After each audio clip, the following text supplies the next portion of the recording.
trying this again, guys.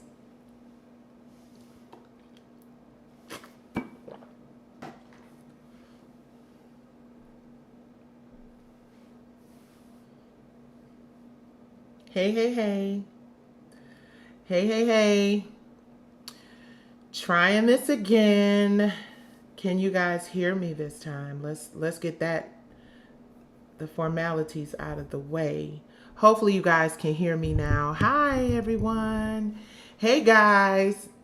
We trying this again, y'all. We are trying this again. I had a whole moment between Facebook, what is it? Facebook, LinkedIn, Twitter. I was going, just talking, and nobody could hear anything. So thankfully, you guys can hear me now. Hello, Predator Megatron. What's up, Renee Price? I'm well today. How are you? What's up over here, family? What's happening? What's happening? What's happening? Today is a special day. Today is a special day, not just any day. Mm, mm, mm, mm, mm. Do I speak Spanish? Uno, dos, tres, cuatro, cinco, seis, seis. I don't know. No, I don't. Je ne parle pas français. I'm sorry. J'étudie. Let me say it right. Let me get together, because the people gonna come and check me about it. J'étudiais le français à l'école. Je ne parle pas français très bien, comme ci, comme ça. J'adore le français. I think I said that right. What up, 313? I see you, 313. What it do? What it do? What it do? What's up, YouTube? What's up, Facebook? What's up, Instagram? What's up, Twitter? What else? What's up, LinkedIn? I see all of y'all. Thank y'all so much. I finally think that we got this thing rolling. I have tried to do live a few times on this here evening, and I think I finally got it right. Let me just smooth this up just a smidget right about there. Boom. That's good. I'm good there. I'm good there. So first of all, thank you guys for bopping in and hanging out with me. I do appreciate you. This is the 28th year anniversary of From the Bottom Up, which is the debut album for Brownstone. So I'm super duper geeked up about the fact that I'm still here and that I'm able to celebrate 28 years since the release of our debut album, right? So it's funny, I'm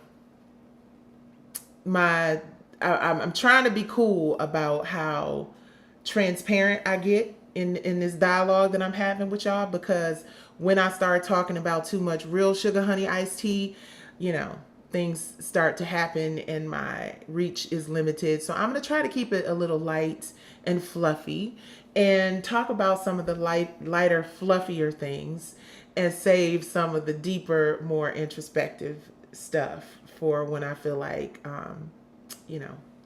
the algorithm is going to let me go. Because, I goes and I sometimes end up getting penalized for it. But anyway, thank you guys for hanging out with me. I haven't done a Nights with Nikki in a long time. Shout out to everybody on YouTube. If you're on YouTube, please remember to like, to share, and to subscribe. Tell somebody I got a live video going, would you? Because I'm trying to get my YouTube game up. And please, if you're not logged onto my subscribe to my YouTube channel. Hey friend, hey Shay Boogie. Shay, tomorrow. Oh, Shay, we got to do something. I'm about to text you something. Dinner tomorrow. Aaron got us a really good reservation, so I'm doing way too much on live. But anyway, shout out to my friend Chef Shay Moore. She's one of my best friends in the world. She's an awesome woman. She is an incredible chef, and I literally, okay, you're there. Okay, good, done. I'll give you the details, but baby, yes, we got a lot to celebrate. Please subscribe to our YouTube channel. If you're watching me on YouTube, please like, share, subscribe. If you're watching me on LinkedIn, then, please like and share with your network as well. I'm trying to become more, I said before that I was going to be more consistent with my podcast and doing my YouTube stuff and all that, but y'all, it's been a lot of stuff going on. Speaking of a lot of stuff going on, Brownstone has had a whirlwind of a year, right? So it's funny because I say at the same time that there have been a lot of challenges this year, there have also been a lot of really amazing things. And it's weird because it's just like you're in the middle of the storm. It's like, remember that old saying when we was little, the sun shining, it's all bright and beautiful, and then it started raining, you like the devil beating his wife. It's been kind of like that kind of year where like the sun has been shining and it's been bright and beautiful, and then it's been some crazy shit too. So exactly, life happens when you're making plans. But one of the things that I talked about on my previous live, and if you guys see me bopping back and forth, it is because I'm live and like on all my platforms. We just gonna do it like that for now. But one of the things that I shared was that this year for me, it is really truly about manifesting and speaking all of the great things I want in my life, the great things I want, not just for myself, but for the people that I love, for every one of you. I really feel like if we are all happier and healthier and more spiritually grounded and connected with one another and operating from a place of like love, and not that fake love, because like it's a lot of fake love out in these streets, right? We don't acknowledge fake love. We have no time for fake ones. Just sip some Cristal with these real ones. In this case, it's Chick-fil-A Diet Lemonade. They got the best diet lemonade. Oh my God. And I don't really like diet stuff, but I'm on this low carb diet. This Chick-fil-A Diet Lemonade. Ciao. And I'm drinking a ton of water because speaking of like doing the shit that I need to do moving into 2023, getting this body right and tight and ready for all the blessings is one of those things. But back to this whole concept of just like really leaning in and really embracing. What up, my brother Ro Dazon? What it do, bro? You out there making movies and stuff, all you know what I'm saying, bro? Out there making movies. He done forgot about his big sister and shit. But I see you, brother. I love to see people in my family and people that I love thriving and winning and too busy to call their sister. But you better call me because I'll be home. Well, we got a lot to talk about. I'll reach out to you. You know, it's always something. Shout out to Ro Dazon. That is my bro. That is BROE. And Dazon, DAYZON. Shout out to Jazar, everybody from Coattail, dopest, most amazing cinematographer and DPs in the D. Well, in the world. They just happen to live in the D, right? And also, I know you ain't gonna never forget about me, Steven Spielberg Jr. You bet not. Listen, your sister better always have a job, baby. Shout out to Detroit, you guys. I'm wearing, speaking of, I'm wearing a color called the Royal Queen because people have asked me on my previous live, although nobody did this time. And it is the Glam Doctor. It is a Detroit-based product or company, I'm sorry, but the product can go anywhere. So make sure y'all support the Glam Doctor. I wish that I had this all set up so that I could be setting up the little, what do you call it, showrunners or whatever. But y'all remember that, the Glam Doctor. Anywho, back to this whole 2023 energy. So my 2023 energy is this, that I'm not going to feel guilty anymore about looking out for and taking out 11 through 15. What? You have a film in Sundance? No. Ooh, what I want to say, I can't say. Bravo, brother. What? Yes. I'm trying to go, look, can I carry a bag? You got a movie in Sundance? You guys, I just told y'all how dope my brother Ro Dazon is. If y'all are on YouTube and all the other places, y'all can't see this, but my brother just told me he got a film in Sundance. You know what? I'm going to tell you this, and I'm going to tell you this live and up close in person, and you know already that if you don't, we going to fight. You already know. OWN, Yo Sugar Honey Iced Tea. OWN, Yo Sugar Honey Iced Tea. Own it and license it. Because I know the film is bomb and I know it's going to do well, and we'll have that conversation offline, Ro. But y'all, let's give some claps, please, some applause for my brother. He has a film in Sundance.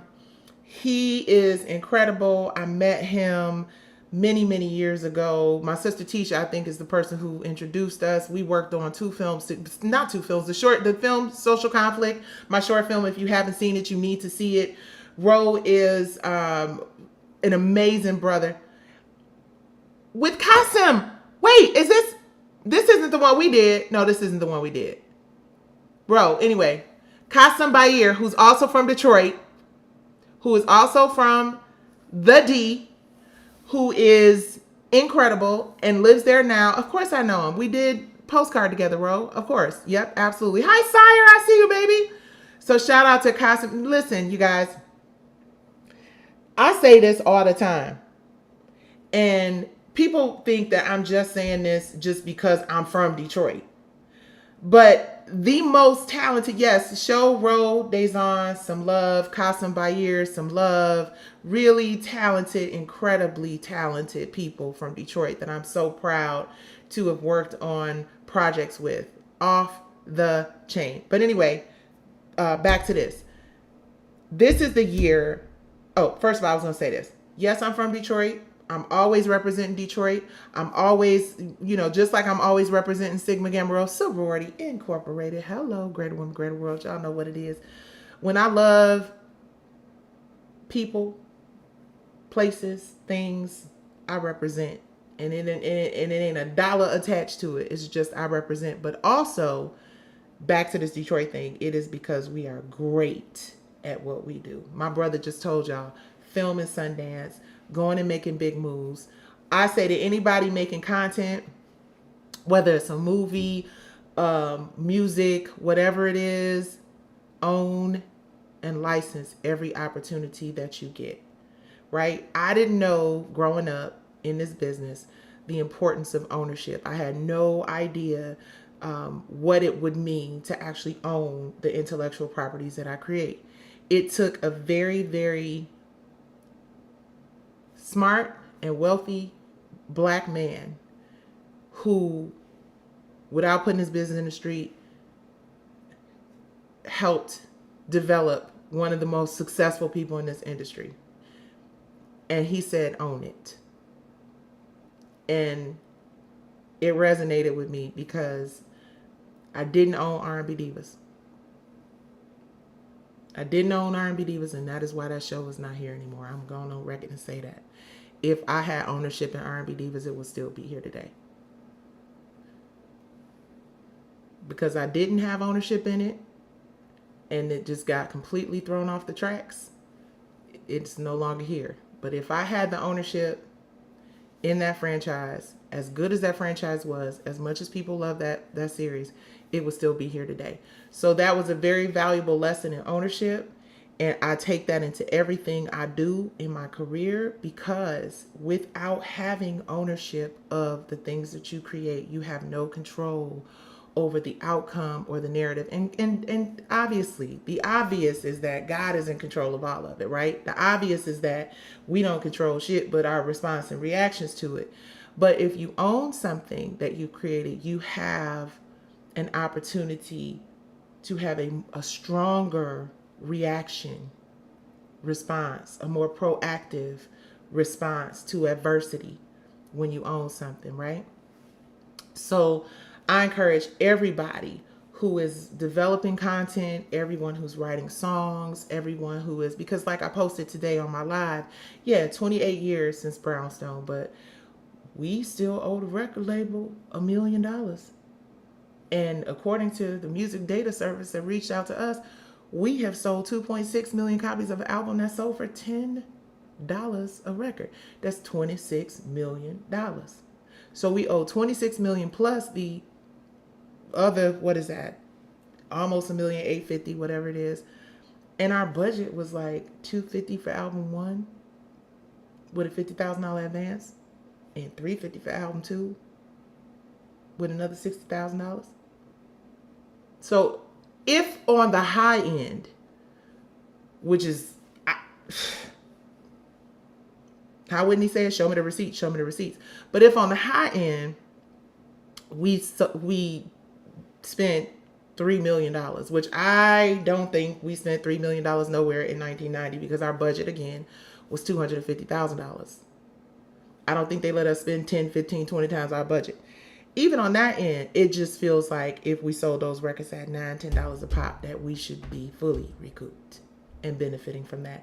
And let me be clear about something, because I say it, $858 is $858 right now. It's $858 right now, and we owe $858,000. At let me snatch some air. Let me snatch some air. So I say this not because I want to pick a fight. I say this because I'd like to pick some people's brains, and have a conversation about what part of generating 30 plus 25, $30,000 worth of sales over 30 years. Sorry, I said, but listen, we ain't stayed in no hotel, drove no car. We didn't have to pay for our videos. We ain't did 3 to 5 million. We didn't spend $5 million on nothing over the course of 2 years, and an album budget totaling in total $600,000. There's no way that our budget got up to that amount of money. So even if you said you spent $20 million, the fact is, not the fact, allegedly, based on the people who have reached out to not just me, but several other artists from the 90s, we have sold 2.6 million albums. Our albums sell for $9.99. So that's $26 million.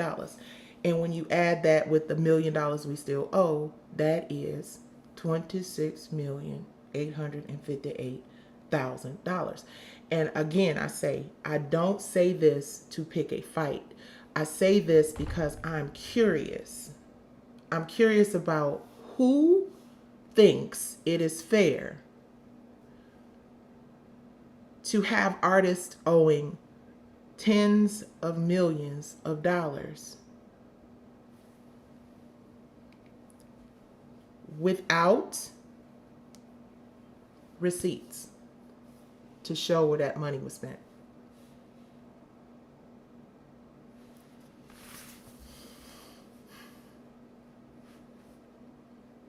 That's it. We ain't got to yell. We ain't got to cuss. We ain't got to call nobody no names. We ain't got to get ignorant, belligerent, indignant. We should be able to ask the question, how does an artist raise over the course of 30 years, almost $30 million, still owe $1 million, and not be given the receipts for the money that they owe?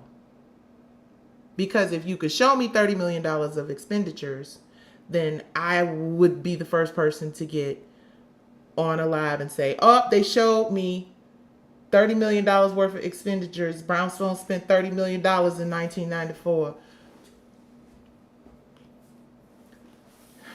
That's all. I just want to use this opportunity, looking back on this being our anniversary, 30-year anniversary of our Still Climbing album. I'm sorry, our From the Bottom Up album, 28-year anniversary of the From the Bottom Up album. I just want to amplify the message of changing draconian practices that ultimately lead to artists eventually,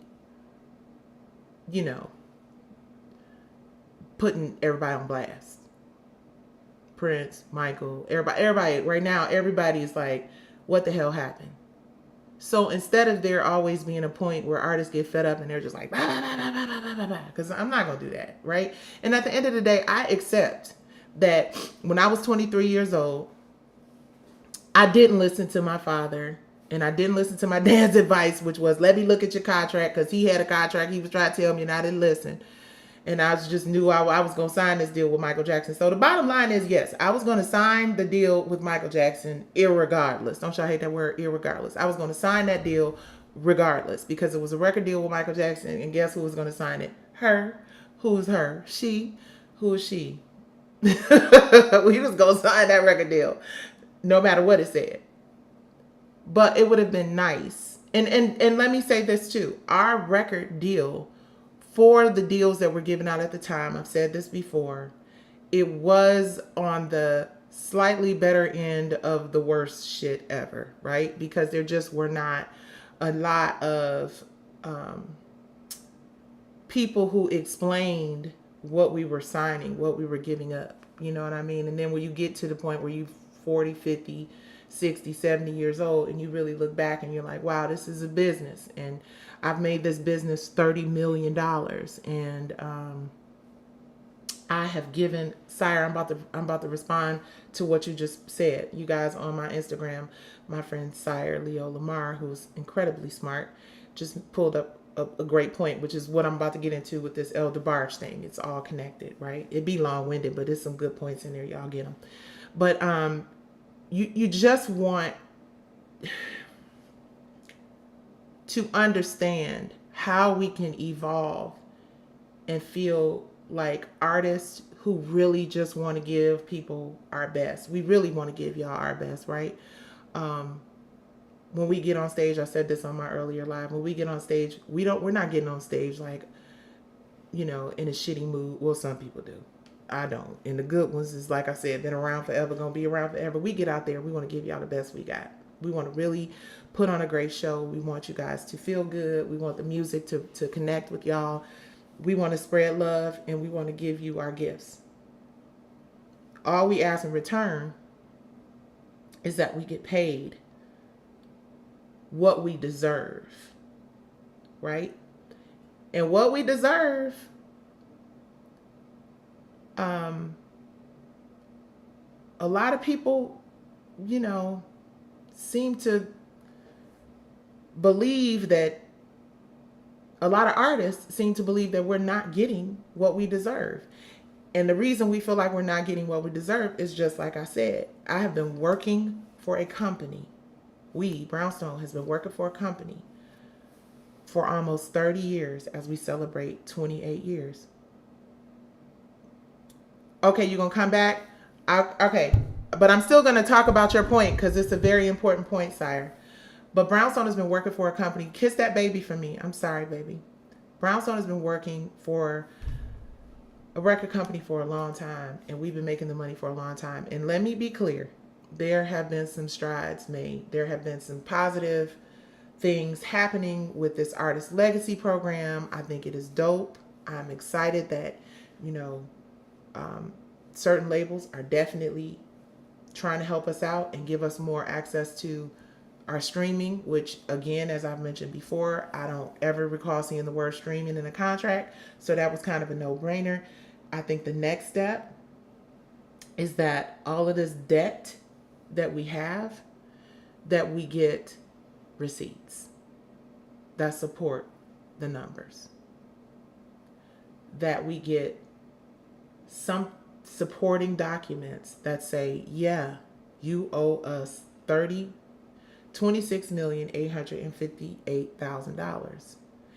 And we shouldn't have to go through a lengthy process of hiring lawyers. Trust me, you guys, the most exhausting thing in the world is hiring a lawyer to go up against a major corporation to fight for something that is rightfully yours, right? Like, if you're just defending yourself from somebody doing something to you, it's different. But when you are, well, no, okay, I said that wrong. When you are the defendant in a situation, right? It's a different kind of an energy. When you're the person who has been the victim of injustice, we'll call it, so these folks don't start blowing up my lawyers' phones. But when you're the person who's been the victim of injustice, and you have to decide whether you want to stand up for yourself and stand up for your rights or feed your family. Like, you know what I'm saying? Like, that's a horrible decision to have to make, because either way, it's kind of like gonna be a hard call. And too many artists have to make those decisions. Too many artists have to decide whether or not they're going to compromise their integrity, their mental wellness, a lot of times their physical wellness, or feed their family.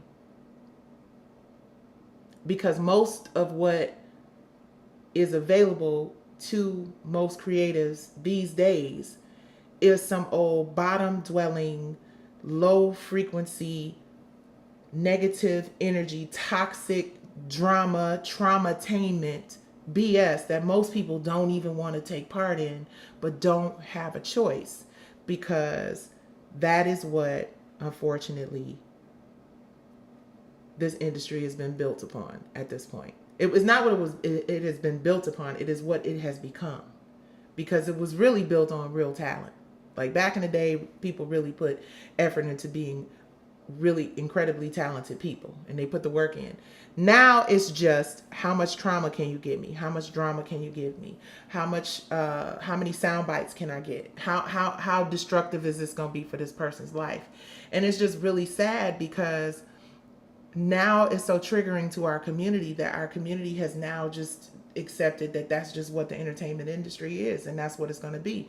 So when I make a decision to fight against the norm, when I make a decision, or anybody makes a decision to take the high road and take the risk, and say, hey, listen, this might have a negative impact on my family and my household today, but what I'm fighting for is just something so much bigger and so much greater than just self in this situation. When people start doing that more often and leaving money on the table, our community starts to heal.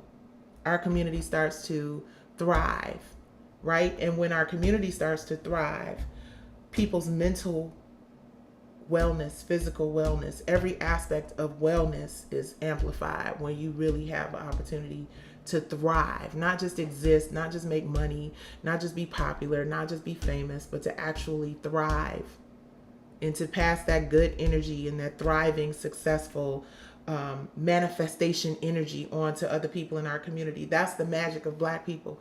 We get this much, and then we could turn it into some shit this big.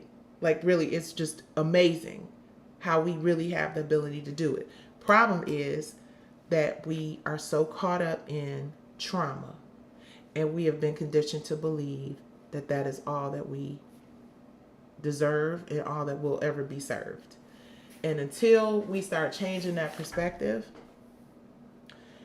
and really working on unity and love and inspiring each other and encouraging each other, it's gonna be a tough journey, you know. And again, I said on my earlier live, I'm not turning this into the trauma show, but I think it's important for us to be real and honest with each other, and I think it's important for us to say what we know to be true. And what I know to be true is that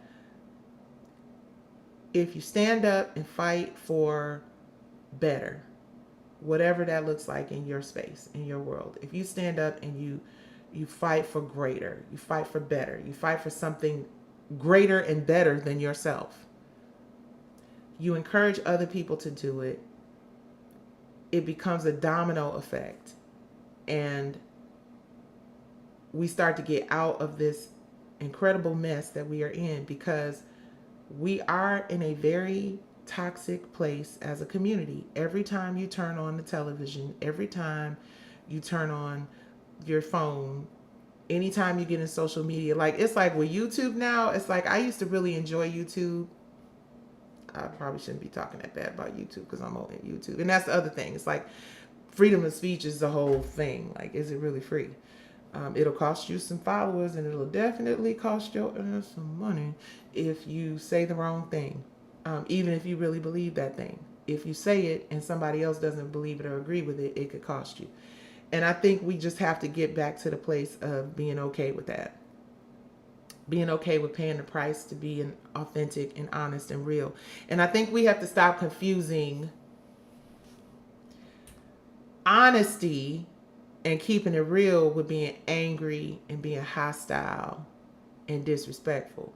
Because as I started, when I was talking about this YouTube thing, YouTube used to be a place where I felt like I could go on there and I could really learn, and it still is. Like, you know, I'll be watching them hair tutorials, and you guys, I've been talking about this supplement line and this lifestyle line for a long time. Make sure you're following Curvato Lifestyle, please. So I've been doing a whole lot of YouTube University, learning about supplements and vitamins. Some I've been taking for years, because of course that's what my husband and I wanted to do. Take it for years and make sure that it works and there are no side effects, so we can honestly say, you know, we took this product, we've lived with this product for years and whatever. Anyway, I'm going off on a whole nother tangent. But YouTube has become a place where it just feels like in order to break through, it has to be trauma. It has to be negative. It has to be dark. It has to be ugly. And that's terrible because Black people do it more than anybody else. I made a real conscious effort to make sure that I looked at the YouTube and at the YouTube. I sound like an old person. Make sure I looked at my YouTube and looked at the various videos, and I don't see any other community destroying each other and using each other as fodder and using each other as clickbait like I do in our community. And it's so disappointing because I say it all the time. We teach people how to treat us based on the things that we do to each other and the way we treat each other. And it's very toxic and very sad. But there is 2023. Let me go to my YouTube. Speaking of YouTube, I'm going to see if there are any questions or anything from my people over here. Hold on now. What's up, Instagram? Y'all still hanging with me? I've been out here quite a bit today. Why can't I find my channel content? Yeah, I'm learning how to get my YouTube gangster up while I'm sitting here talking about it. That's probably the reason why I can't find shit, because they're just like, oh no, you talking shit. Okay, my channel. Here's my live. This is the random live. Okay, great. Messy too. Okay, instead of a full word. Okay, great. Hi, YouTube family. Hi, guys. Oh, I'm so excited to see y'all here. I'm trying to get my YouTube game up. Holla at your girl. Y'all make sure that you subscribe to my YouTube channel. It is worth.tv. That is where you can find me. Someone said, Forever Deshawn said, I get so sick of all the gossip and people tearing people down. We be saying YT instead of the whole word. Okay, so I got to say YT. Y'all school me on how I'm supposed to really actually be doing this. What if you just create a new show with a new title like Carlos King did? No, okay, so Forever Deshawn, this is a question about R&B divas, and he's asking me if I could create a new show with a new title. No, I want my show. And that's on, how do young people say, that's on period. I don't feel like I should have to create a new show with a new title. I feel like I created R&B Divas, so I should own R&B Divas. I created R&B Divas, so I should own R&B Divas. And I'm speaking that into existence in 2023. I feel like I should be debt-free as Sony. I'm speaking that into existence in 2023. See, this is the year of manifestation. This is the year of speaking the things that you want over your life. This is the year of taking the steps in everything that you do and in everything that you say. Because see, that's the thing. A lot of people don't understand how powerful words are, which is bringing me to the point I was going to make when my brother Sire was on. And he talked about, we talked about how artists a lot of times can't cope with all of the tough stuff that goes on in our little artistic world. I was talking earlier about El DeBarge. For those of you who don't know, our brother El DeBarge was arrested, allegedly. I wasn't there. And the other thing I've learned is that the shit I wasn't there for, then I don't, you know what I'm saying? But El DeBarge was arrested, and allegedly he was arrested, and they found drugs, and they found a weapon, right? So this is what I'm saying about the weapon. I'm not encouraging. I'm just saying you got to protect yourself out in these streets. So hopefully the weapon was just for him. I'm assuming the weapon was for him to protect himself, because there's a lot of crazy shit going on out here, right? So you should always be able to protect yourself. I know I'll be protecting myself. But the more disturbing part of the arrest to me is the fact that, you know, he was found, you know, in having a moment, you know, and all of the artists that you guys love are people, human beings with regular problems and issues, just like everyone of we all suffer from the same struggles a lot of times, right? And even if we haven't personally had a struggle or a battle with addiction, I'm sure we all know somebody that we love who has, and how it's impacted, our lives indirectly. So I hope that our community, speaking of the words and the power of words, I hope that our community decides to embrace El DeBarge and anybody else who is struggling with a substance abuse issue, because substance abuse is not anything that a person chooses to pursue. It's usually something that people do to self medicate, to heal from some trauma or pain. And when you humiliate people and you put their business all out in the street, and the flip side of the El DeBarge thing, I said this earlier, the flip side of that is that hopefully this situation will bring him to his knees to the point where he pays attention to what is best for him, and he goes out and he gets some help. Sometimes humiliation and embarrassment leads us to make some of the healthier decisions in our life, right? So nobody wishes that on anybody, but hopefully that's what this is. Either way, number one, is not our business. Number two, if you make it your business, it should just be your business to pray and to send positive energy and to really examine what's happening in our community that has so many people feeling like they have to self-medicate, have so many people feeling like their mental wellness is being challenged, and people should be able to actively seek help for their problems without being ridiculed and talked about and laughed at. And it's sad when people in our community talk worse about our people than non-black people. Like, that's the thing that gets on my nerves. That totally gets under my skin. When non-black people are more supportive of black people than black people. Ciao. We all want Divas back 2023. So have there been any talks with TV One and the production company to fix that? I know we've been over this, but at this point, it seems like they're just being vindictive by not giving it to you. This is about R&B Divas, you guys. This is a conversation that is happening on my YouTube channel. Deshaun, the one thing I learned about this industry is that ain't nobody gonna give you sugar honey iced tea. You got to take it.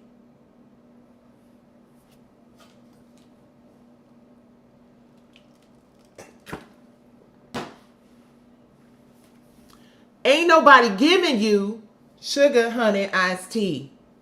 You got to take it. Nobody's going to make this easy. And that's the reason why y'all always talk about my fighting spirit and why I'm always whatever and pursuing legal remedies. But the reason I do that is because we work in an industry where people just, a lot of people lack integrity. And it would seem like the right thing to do would be to just give it to the person who created it, give it back to the person who created it. But just like I have to spend, hundreds of thousands of dollars fighting Stars P Valley and Katori Hall, you gotta just figure it out. And it's not easy. It is one of the most difficult things I've ever done in my life is take on a major corporation. Two, because I've done it a couple times, so both times it was really, really hard. But I'm one of those people who just kind of gets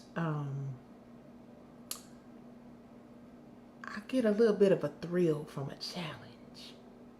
I love for people to feel like, I can't handle it. Because then I switch into this like different gear. Then it's all smoke. And they be like, oh shit. And I'd be like, see, try to tell you. But yeah, you got to take it. You can't expect anybody to give you anything in this industry. And anybody who gives you something in this industry expects either it back or something back in return. Everything in this business you got to work for. I'm one of the few people, and I'm just gonna keep it all with funky with y'all. I'm one of the few people, one of the last of the Mohicans when it comes to people who just genuinely give opportunities from my heart because I want to see people win. I don't know a whole lot of people like me. Like I don't recall too many people coming to me like, "Hey, Nikki, I got an opportunity for you. I got this show such for you." Like I do it all the time. I've done it since the beginning of my career. Hey, Keena, you want to join Brownstone? Hey, Tisha, you want to be in Brownstone? Hey, Selena, Monifa, Lil Mo, Kelly Price, you want to be in R&B Divas? Like, I'm always creating opportunities. You want to be a Soul Kid? You want to do this? Want to do that? Always doing that. Very few people have done that for me. And I'm not tripping because at the end of the day, you know, I'm happy that I'm able to create ideas and concepts and, it helps other people and helps to grow careers. But I would like for people to stop taking my sugar honey iced tea and not paying me for it, right? I would like for people to stop coming up with various ways to flip the R&B Divas concept.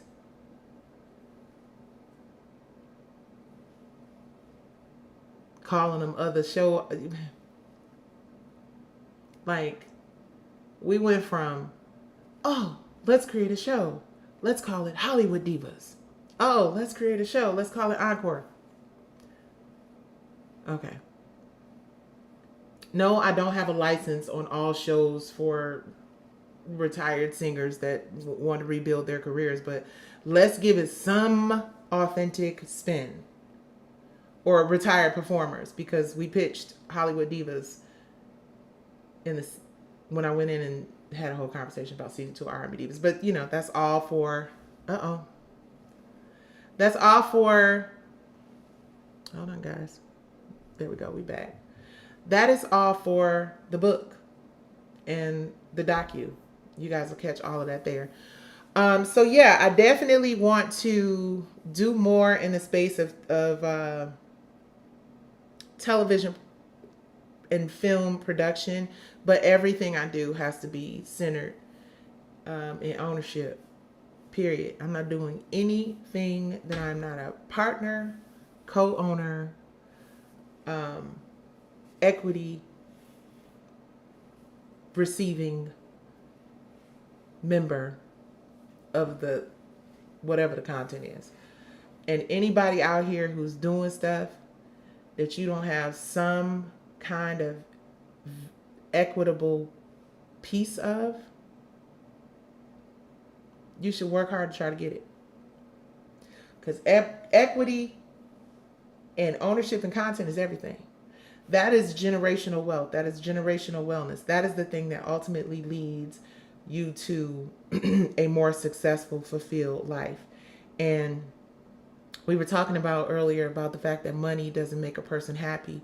It definitely makes things easier if you get your shit together in every other aspect of your life.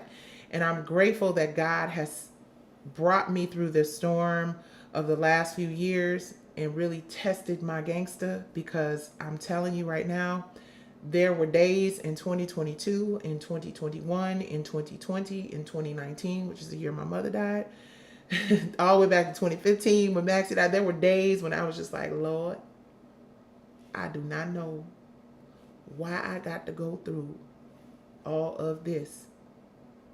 What is it that I'm missing, God?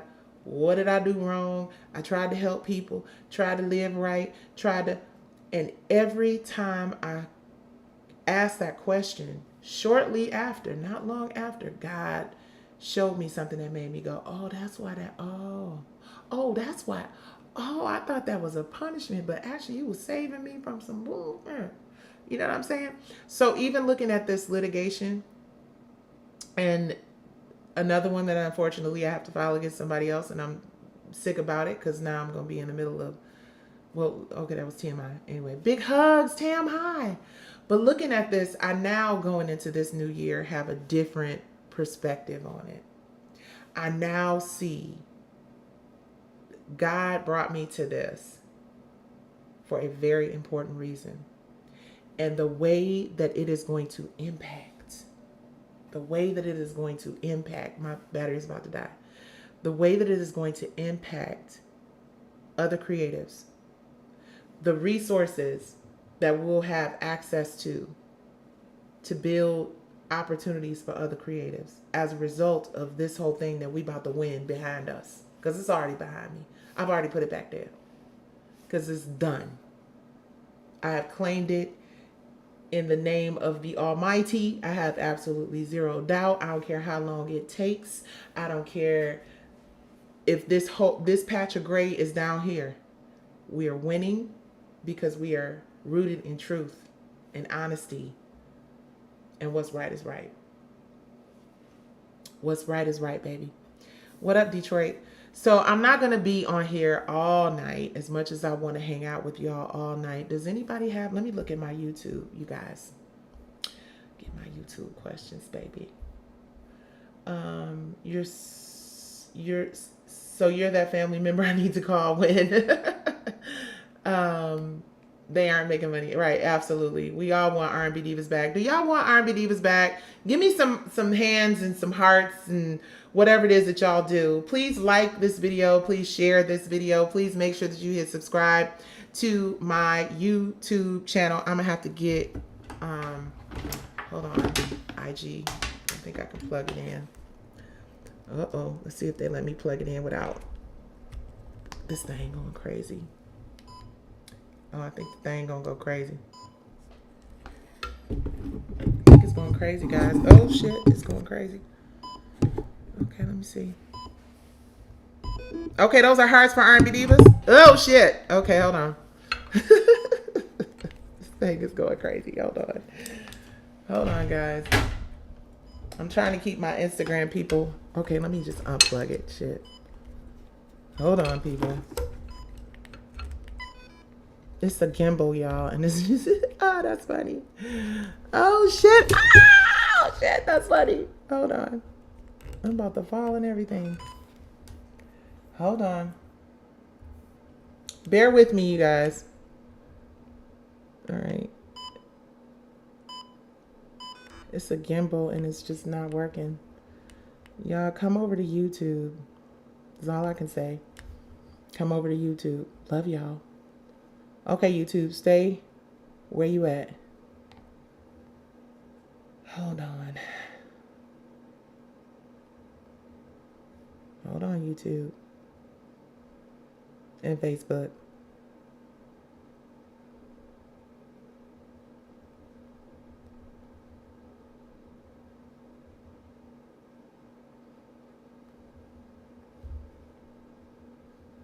I deserve to be somebody. Okay. This thing fell apart on my IG. Thank you guys for bearing with me. If y'all are still here, I do appreciate you. Let's see what's going on here. Let me see what y'all talking about. I'm not giving up. I know that's right. Look, I've been trying to fix this damn thing, and I think I got it together.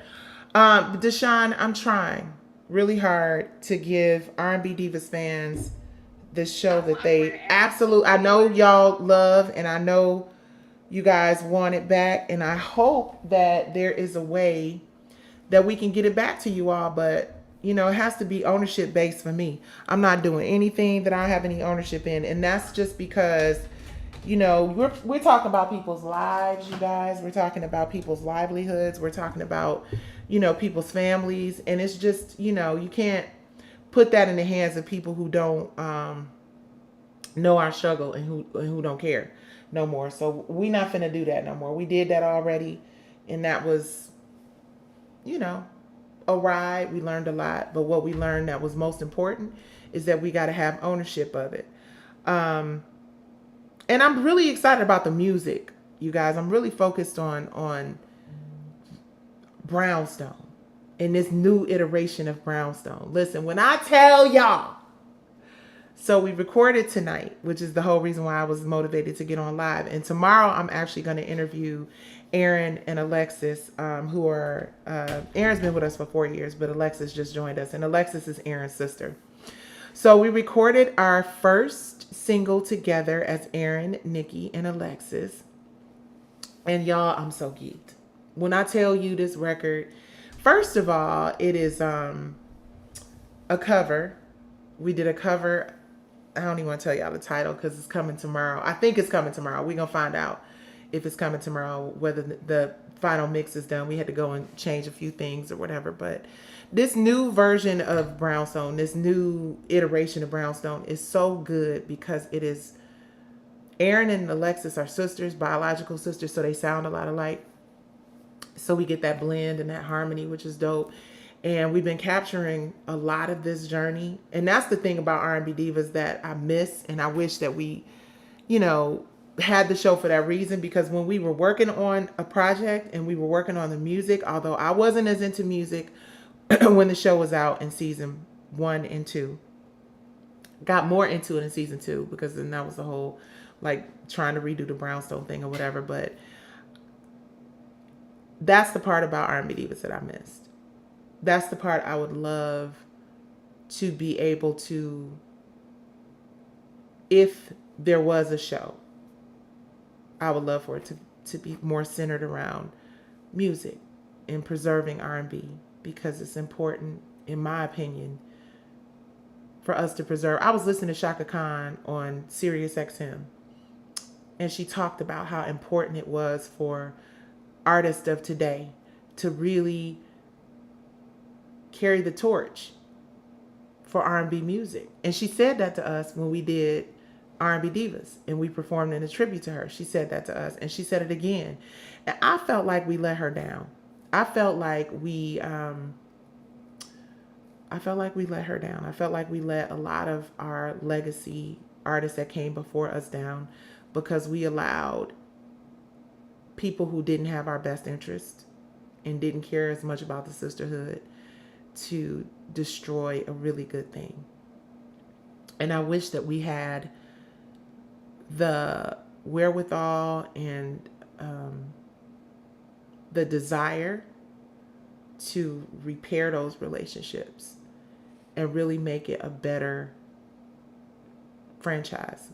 And I hope that at some point, God willing, we can get to that. But again, if I don't own it, I don't have ownership of it, I don't have the ability to say, no, we're not going to do that. We're going to do this. And the reason why I need that and I demand that is because I know what my intentions are for everybody. And I don't have bad intentions for anybody. I don't want anyone to not win. I want everybody to win. I created the show 2006 when we were doing Soul Kittens Cabaret and we were taping the behind the scenes and we were talking about our lives and we were talking about our careers. And that sizzle reel is what sold R&B Divas the series. So if God wants this thing to come back, I will somehow, some way, acquire ownership of the brand that I created. Once I acquire ownership of that brand, then I'll be able to go to my sisters and have a very equitable, big conversation about how we can rebuild, restore, reclaim. But I'm not working for anybody who doesn't know better for me than I do for myself and for the people I love and care about, my peers in the industry. You can't tell me shit about being an R&B singer if you ain't never been one. And most of the people behind a lot of these shows that are dictating the lives and careers of performers on these shows ain't never lived a day as a performer. And if you've never lived that life, if you've never walked that walk, that's like me going into a strip club trying to tell strippers how to do a strip show. I ain't never been a stripper. I don't know what that's about. I don't know that life. And I'm not going to lie and say I visited a whole bunch of strip clubs all over the world so I could write the show or do that show. And that's not shade. That's just a fact. If I'm not an NFL player or I don't have an NFL player on my production team that is consulting me on how to do a show about NFL players, then I'm not going. What am I doing making a show about NFL players if I've never played? I've never been in a league. Same thing with R&B Divas. Same thing with any show about a black woman telling a black woman's story. If you are not a black woman, you have not lived her life, you have not walked in her shoes, you have not gone through the hell and back that most black women have had to go through, then you should have someone on your team who has. Because what that does is keep the story authentic and keeps those lived experiences safer for our community to consume. Because all of these archetypes and stereotypes and narratives that don't define who we are is what's destroying our community. Because people have such a obstructed, destructive view of who we are. So, and not a show that uses music to get us to watch, but all they do is argue. Right, exactly. Because you know what, you guys, I said this a gazillion times. Like, now that R&B Divas is gone, a lot of people can look back at the show and be like, well, damn, we missed that show, because we actually were working towards stuff. Like, we were actually trying to do something for the Whitney Houston Academy and doing the Essence Festival and trying to pull off, productions and stuff. So now you look and you like, damn, we miss seeing that whole process, because those were the moments I think that the viewers appreciated most about our show. But when it started being about fighting and flipping and spitting and cussing, off the rails. Let me check and see is there anybody on Facebook? Oh, wait. Oh, this was an hour ago? Hold on, guys. Wait a minute. Is this the one I'm on now? Oh, it is good now. Okay, wait. I'm sorry, y'all. I'm still having some issues over here. I am still having some issues on Facebook. Oh, well. Oh, no, I think we're good. Oh, good. Okay, we're good. It was the other one. I love the statement. Nobody's going to give you what you want. You have to take it. Right, Tim? Right, Tim? You better know it. Hold on, let me move. Ooh, no. I don't want to move that to the trash. I'm sorry. You better know it. Let's see who else is in here. Let me check out the Twitter. What the people saying over here on the Twitter. What y'all got up for the night? Okay. Let me get back to my YouTube. Here we go. And LinkedIn. Anybody have any questions for me? Any things that you've always wanted to ask? Now's the time to ask away. It's what, 9:30? So good news for Brownstone. We are thankfully getting a lot of phone calls about opportunities. Our management is working their asses off. If you want to book Brownstone, please send an email to marvelous, marvelous.adc@gmail.com, marvelous.adc@gmail.com, or you can just go to the brownstoneofficial.com website and you should be able to click the booking link and it'll take you directly to brownstoneofficial.com. We have some awesome tour opportunities that we're discussing right now. What else, you guys? Oh, my diet. Oh, let me tell you about my diet real quick. I'm so geeked up. Oh my God, my diet. So, I'm working out all the time. But I finally, just kind of started being real intentional about what I'm eating in my diet. So I'm doing low carb, not quite doing keto. Sometimes I say it's keto, but it's really not keto because I'm having more carbs than you should have on keto. But I'm doing low carb, doing lots of supplements. So I'm doing black seed oil. I'll give y'all a list of the supplements because I'm actually going to do my Amazon influencer page again. I started doing it and then I stopped. But you guys can click the link on my link tree in my bio and you can shop my Amazon page. I have my own Amazon associates link. So anything you buy on Amazon, you can buy it through my link. Even if it's not my products that I have in my store, anything you buy on Amazon, please buy it through that link. What else? Starting to see some results from my diet. Seeing a lot of good results, actually. My body is changing. I'll be 53 in July. So I'm excited about all these positive changes that I'm seeing physically. And I'm most excited about the mental improvements that I've been having. You guys, I know that I don't, well, some people might say that I do, but I don't really share a lot of the effects of the stress of a lot of the shit I have on my plate. And I don't for two reasons. Number one, there's not really a whole lot, complaining to y'all is going to do to help improve my situation. Although it is good to talk to folks and to vent and to share things, I've learned that is okay. It just reminds all of y'all that I'm just as human as you are. Celebrities and influencers are just as human as y'all are. But the other reason is because I have to be very conscious of how I speak things into my life and speak things over my life. And people will tell you all the time that, sometimes people are like, you're not even rooted in reality. Everything ain't so positive. Everything ain't so optimistic, which is crazy because a lot of people think I'm just mega bitch. But, I am a person who is always like, well, look at the bright side of it. Look at the more positive side of it. And I have learned that has served me well because I know the power of words. I know the power of the things that we speak over ourselves. And if there's anything I can drive home with y'all tonight before I jump off this thing, is to understand that there's so much power in the words that we use. There's so much power in the things that we say to ourselves. And I know that it sounds a little woo, whatever, but you better get your woo on because, baby, it's woo and out this motherfucker everywhere, right? And you want to be covered in every possible way. So, like how we pray a lot about things, we get to a place where we're just like, Lord Jesus, give me this or change that or do this. I learned to change my prayer instead of instructing God on what it is that I want for myself.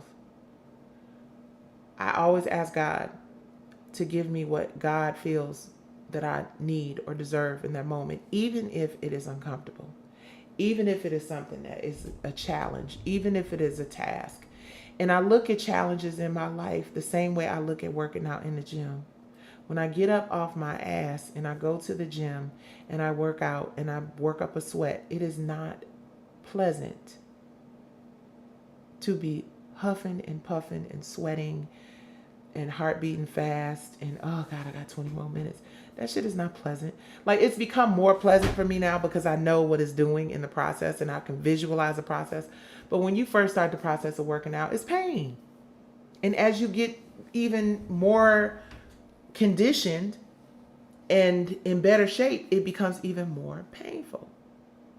And that is because in order for a muscle to become strong, it has to face resistance. It has to fight its way through the fat and the cholesterol and the wheezing. It's got to fight through all of the layers of unresolved trauma and negativity and naysayers and negative self-talk. It's got to fight through all of that to reveal a beautiful, tight, strong muscle. And that muscle is going to carry you so much farther than the fat and the drama and the madness. And I look at my life like I look at working out and like I look at fitness. No, I do not have the perfect shaped muscles. I do not. I got too much fat on my back. I got excess skin, all kind of shit. But I'm working hard every single day to change that for myself. I'm working hard every single day of my life to improve some area of my life. And I'm not sitting around making excuses to myself, who's the most important person that I'm listening to, or anybody else about what I don't have, what I desire, what somebody did, what somebody took. Well, I call you out if you steal from me, like them people. But anyway, my point is, speak positive, loving, words over yourself. Follow those words up with positive, loving actions towards yourself. Remember that you are the only person on God's green earth that you came here with, and the only person on God's green earth that you're going to leave here with. And take good care of that person. Everybody else around you has to do that for themselves. You can't do that for them. We cannot be the savior to anybody but ourselves. And if people are inspired by the work that we do to improve ourselves, and that helps save them some grief, there it is. Live your life for you. Improve your life for you. Forever Deshawn, I think you should migrate all your viewers to your YouTube permanently. The algorithm looks at that. Really? I'm gonna try, Deshawn. I need some help in that. I get a little fuzzy about whether or not it should be YouTube or Facebook or whatever, but I be trying to keep my YouTube content going, but this YouTube is a job. Like, you need to be on there 3 or 4 times a day. Like, it's a whole thing. But I take that. I don't take that lightly. I'm going to take that seriously. Not a show that uses music to get us to watch. Okay. I didn't know that's what they were trying to say. Right. What made Tisha decide to leave right as you were ramping up? There is a video on brownstoneofficial.com that you can watch that really, Tisha kind of says it, very clearly. I think her exact words, again, you can look at the video. I think her exact words was she was tired of being second. She felt like, she was tired of, she wanted Tisha time, and that's fine, because Maxie wanted Maxie time, Keena wanted Keena time, Nikki has wanted Nikki time. You know what I mean? We all get to a place in our lives and in our careers where we feel like we need more, and we want more of who we are to be shown to the world. And I know that that's where Tisha was. Tisha's an incredibly talented woman. That girl sings down. She is incredibly talented. And while she had the opportunity to shine and she had the opportunity to do certain things in Brownstone, she was also an incredibly talented gospel singer. And she really is fully committed to her spirituality and to church and to her, making sure that she is serving God at the same time that she's out here, doo-wop popping with Brownstone. So I thank God that we had Tisha for the amount of time that we had her. That is always going to be my sister. It's bittersweet because, it's like when any decision you make it, and then it's just like, oh my God, did we make the right decision? But, you have to just step forward. And I talked about this on my Instagram Live. Sometimes you have to make hard decisions in order to really elevate and get to the next level. Tisha, I don't think it was an easy decision for her to make to move into her gospel career and move away from Brownstone. I know it was not easy, right?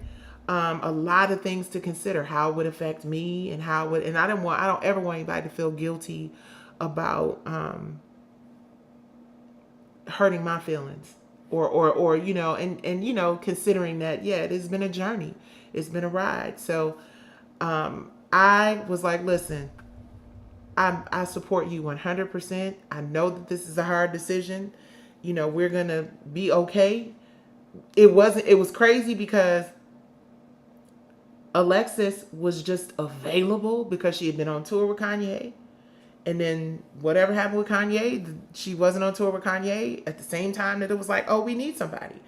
And I was like, do you think? And it's crazy because we literally, this decision, although it was a very unanimous decision, it was a decision that, and we're going to get into this tomorrow when I interview Aaron and Alexis. I'm interviewing them for podcast tomorrow, which is, I don't know why I'm on here tonight celebrating 28 years from the bottom up. But it wasn't a whole like long drawn out plan, right? It was just, we had there were a lot of small moments when I look back where I was like, oh, this is why. And people don't want to hurt your feelings. People don't want you to feel bad about them choosing themselves, right? So I don't think it was as direct initially, but then when we looked at it and like really listened to the conversations, it was like, oh, okay, I see what this is. And we made a decision, and it was a great decision, and it has been seamless. So very grateful. And we'll get more into that as a group.